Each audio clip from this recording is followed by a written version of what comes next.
ଚାଣକ୍ୟଙ୍କ ନୀତିବାଣୀରେ କୁହାଯାଇଛି, ଉତ୍ସବେ ବ୍ୟସନେଶ୍ଚୈବ ଦୁର୍ଭିକ୍ଷେ ରାଷ୍ଟ୍ର ବିପ୍ଳବେ ରାଜଦ୍ୱାରେ ଶ୍ମଶାନେ ଚ ଜ୍ୟୋତିଷ୍ଠତି ସବାନ୍ଧବ। ଆପଣଙ୍କର ସୁଖ ଦୁଃଖ ସବୁ ସମୟରେ ଯିଏ ଆପଣଙ୍କ ନିକଟରେ ପହଞ୍ଚିପାରେ ସିଏ ହେଉଛି ଆପଣଙ୍କର ପ୍ରକୃତ ବନ୍ଧୁ।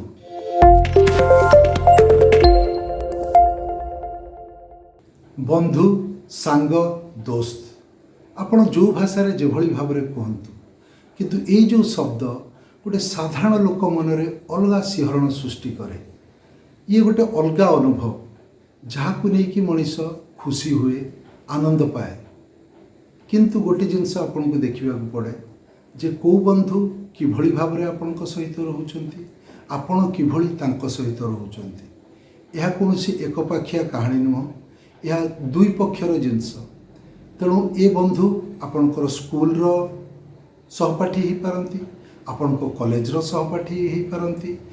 କିନ୍ତୁ ଗୋଟେ କଥା ଆପଣ ଯଦି ଦେଖିବେ, ସଂଖ୍ୟା ଦୃଷ୍ଟିରୁ ନୁହେଁ, ଯଦି ଆପଣ ଦେଖିବେ ଜଣେ ବି ଆପଣଙ୍କ ପାଖରେ ଭଲ ସାଙ୍ଗ ଅଛନ୍ତି, ଘନିଷ୍ଠ ସାଙ୍ଗ ଅଛନ୍ତି, ତାହେଲେ ଆପଣଙ୍କୁ ବୁଝିବାକୁ ପଡ଼ିବ ଯେ ଆପଣ ହେଉଛନ୍ତି କିଛି ଭାଗ୍ୟବାନଙ୍କ ଭିତରୁ ଜଣେ। ଆଉ ଏଇ ଯେଉଁ ଘନିଷ୍ଠ ବନ୍ଧୁ ଯାହା କଥା ଆମେ କହୁଛନ୍ତି, ଇଏ ରାତି ଅଧରେ ମିଳିଯାଆନ୍ତିନି। ଏଥିପାଇଁ ବର୍ଷ ବର୍ଷ ସମୟ ଲାଗେ।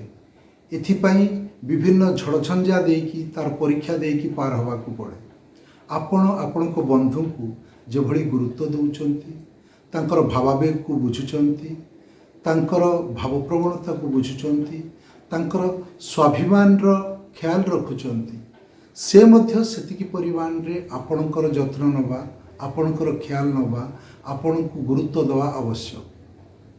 ଯାହା ନିଜର ପ୍ରିୟ ବାପା ମା, ଭାଇ ଭଉଣୀ, ସ୍ୱାମୀ ସ୍ତ୍ରୀ, ଏପରିକି ପୁଅ ଝିଅମାନଙ୍କୁ କହି ହୁଏ ନାହିଁ, ଜଣେ ଘନିଷ୍ଠ ସାଙ୍ଗ ପାଖରେ ଆମେ ଏକ ଖୋଲାଫର୍ଦ୍ଦ ପାଲଟି ଯାଆନ୍ତି।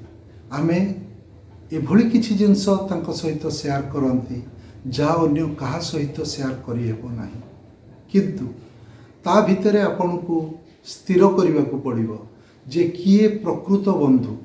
ଭିଡ଼ ଭିତରୁ କିଏ ଆପଣଙ୍କର ସେତିକି ଘନିଷ୍ଠ ଯିଏକି ଆପଣଙ୍କର ବ୍ୟକ୍ତିଗତ ବିଷୟକୁ ତାଙ୍କ ନିଜ ଭିତରେ ରଖିବେ, ଯାହାକି ସମାଜର ଆଉ କାହା ପାଖକୁ ଯିବନି, କିମ୍ବା ଆଉ କୌଣସି ଆପଣଙ୍କର ବନ୍ଧୁବର୍ଗ, ସମ୍ପର୍କୀୟ, ସାଙ୍ଗସାଥି ଯେଉଁମାନେ ସାଧାରଣରେ ମିଶନ୍ତି ତାଙ୍କ ପାଖକୁ ଯିବ ନାହିଁ। ସେଇଟା ତାଙ୍କ ପାଖରେ ରହିବ। ତାଙ୍କର ବି ଯଦି କିଛି ଗୁପ୍ତ ଜିନିଷ, ତାଙ୍କର କିଛି ଦୁଃଖ, ତାଙ୍କର କିଛି ବ୍ୟକ୍ତିଗତ ଜୀବନର କାହାଣୀ ଆପଣ ବି ଶୁଣୁଥିବେ, ଆପଣ ମଧ୍ୟ ସେତିକି ଜିନିଷକୁ ନିଜ ପାଖରେ ରଖିବେ। ତ ଏଇ ଯେଉଁ ଯତ୍ନ, ଏଇ ଯେଉଁ ଗୁରୁତ୍ୱ, ଏଇ ଯେଉଁ ଆମେ କହିବା ଯେଉଁ କେୟାର, ଏଇ ଜିନିଷଟା ହିଁ ଆପଣଙ୍କ ଭିତରେ ଆସ୍ଥା, ବିଶ୍ୱାସ, ଆଉ ଗୋଟେ ଯେଉଁ ଜିନିଷ କହିବା କି ଦୀର୍ଘ ଦିନ ଧରିକି, ଗୋଟେ ବର୍ଷ ବର୍ଷ ଧରିକି ଆପଣଙ୍କର ଯେଉଁ ସମ୍ପର୍କର ଯେଉଁ ବନ୍ଧୁତାର ନିବିଡ଼ତାକୁ ଇଏ ଆହୁରି ବଢ଼େଇଥାଏ ଆଗକୁ। ସେଇଥିପାଇଁ କୁହାଯାଇଛି, ଯେତେବେଳେ ଆପଣ ଶୁଣୁଛନ୍ତି ଜଣେ ଶ୍ରୋତା ହେଇକି, ଜଣେ ବନ୍ଧୁ ଆପଣଙ୍କୁ ତାଙ୍କର ଦୁଃଖ କାହାଣୀ କହୁଛନ୍ତି, ତାଙ୍କର ହତାଶା ଭାବ କହୁଛନ୍ତି, ତାଙ୍କର ଦୁଶ୍ଚିନ୍ତା କଥା କହୁଛନ୍ତି, ଆପଣ ଶୁଣୁଛନ୍ତି, ଆପଣଙ୍କର ମଧ୍ୟ ସେତିକି ଦାୟିତ୍ୱ ରହୁଛି ଯେ ସେଇ କଥା ଯାହା ଶୁଣିଲେ ଏଇଟା ଯେମିତି ଅନ୍ୟମାନଙ୍କ ପାଖକୁ ନ ଯାଏ। ଆଉ ଯଦି ଅନ୍ୟମାନଙ୍କ ପାଖକୁ ଯାଏ, ଏଇଟା ଜାଣନ୍ତୁ କୌଣସି ନା କୌଣସି ଉପାୟରେ, କୌଣସି ନା କୌଣସି ମାଧ୍ୟମରେ ଏହା ସେହି ବ୍ୟକ୍ତିଙ୍କ ପାଖକୁ ଫେରିବ, ଯେଉଁ ଜିନିଷ ଫେରିଲା ପରେ ଆପଣଙ୍କର ସମ୍ପର୍କ ରହିବ ନାହିଁ। କିନ୍ତୁ ଜଣେ ଭଲ ବନ୍ଧୁ, ଜଣେ ଭଲ ସାଙ୍ଗ କେବେ ବି ସେଭଳି ବ୍ୟବସ୍ଥା କରନ୍ତି ନାହିଁ। ଭଲ ବନ୍ଧୁ କେବେ ହେଲେ ବନ୍ଧୁଙ୍କ ସହ ବିଶ୍ୱାସଘାତକତା କରନ୍ତି ନାହିଁ। ବନ୍ଧୁଙ୍କର ସବୁକିଛି ଗୁପ୍ତ, ଦୁଃଖ ସୁଖ, ବ୍ୟକ୍ତିଗତ ଜୀବନର ବିପର୍ଯ୍ୟୟ, ସଫଳତା ବିଫଳତା ଜାଣିଲେ ମଧ୍ୟ କାହା ଆଗରେ ପ୍ରକାଶ କରନ୍ତି ନାହିଁ।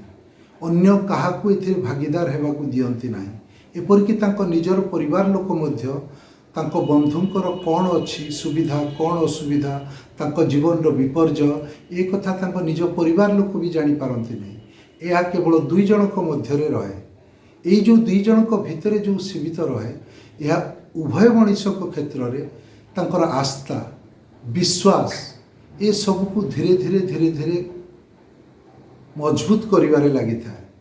ତେଣୁ ଯଥାର୍ଥରେ କୁହାଯାଇଛି, ଭାଗ୍ୟରେ ଥିଲେ ଆପଣଙ୍କୁ ସେଭଳି ଘନିଷ୍ଠ ସେଭଳି ଉପଯୁକ୍ତ ବନ୍ଧୁ ମିଳିବ।